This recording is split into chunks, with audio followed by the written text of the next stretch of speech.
ABD Temsilciler Meclisi Çin İşleri Yürütme Komitesi, Doğu Türkistan'da Uygur Türklerini zorla çalıştıran Çinli şirketlere kredi verilmemesi konusunda Dünya Bankası'na bir uyarı mektubu gönderdi. Mektupta Dünya Bankası'nın Çin'in Doğu Türkistan'da yaşayan Müslümanlara yönelik işlenen insanlık dışı eylemlerde parmağı bulunan 4 Çinli şirkete en az 486 milyon dolarlık finansman sağladığı ve bu kararı protesto edeceği vurgulanırken, Uluslararası Para Fonu'na Doğu Türkistan'daki soykırım üzerinden ticaret yapan şirketlere yatırımı derhal durdurma çağrısında bulundu. ABD Kongresi'nde bir heyet Çin ile ihtilaflı Tayvan'ı ziyaret etti. Senatoda Bütçe Komisyonu üyesi Cumhuriyetçi Senatörün başkanlık ettiği partiler üstü heyet akşam saatlerinde Tepei'ye ulaştı.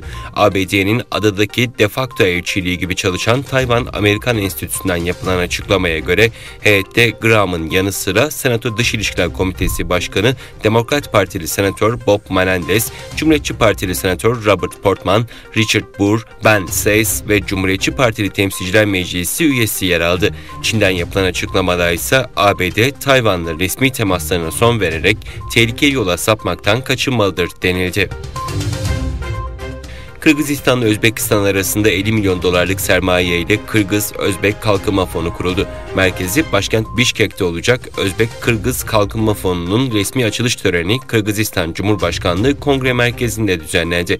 Kırgız-Özbek Kalkınma Fonu'nun kurulmasına ilişkin anlaşma Cumhurbaşkanı Sadır Çaparov'un bir yıl önce Özbekistan'a yaptığı resmi ziyaret çerçevesinde imzalanmıştı. Rus haber ajansı TASS'ın haberine göre Çin Ticaret Bakanlığı sözcüsü bugün yaptığı açıklamada Rusya'ya yaptırım kararları nedeniyle bazı yabancı ortakların Çinli şirketler üzerine baskıyı arttırdığını açıkladı. Haberde Çin-Rusya ticareti ve ekonomik işbirliğine hedef alan ihlaller yaşandığı belirtilirken Pekin'in bu yöndeki baskılara karşı önlemler almaya hazırlandığı belirtildi.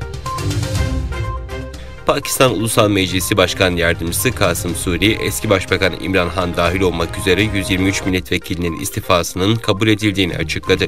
Pakistan'da parlamentoda 10 Nisan'da yapılan güven oylaması sonucu 174 hayır oyu alan İmran Han hükümeti düşmüştü. Kanada Ulusal Savunma Bakanı Anita Anand, Kanada Silahlı Kuvvetleri'ne mensup 150 askerin Polonya'ya gönderileceğini açıkladı.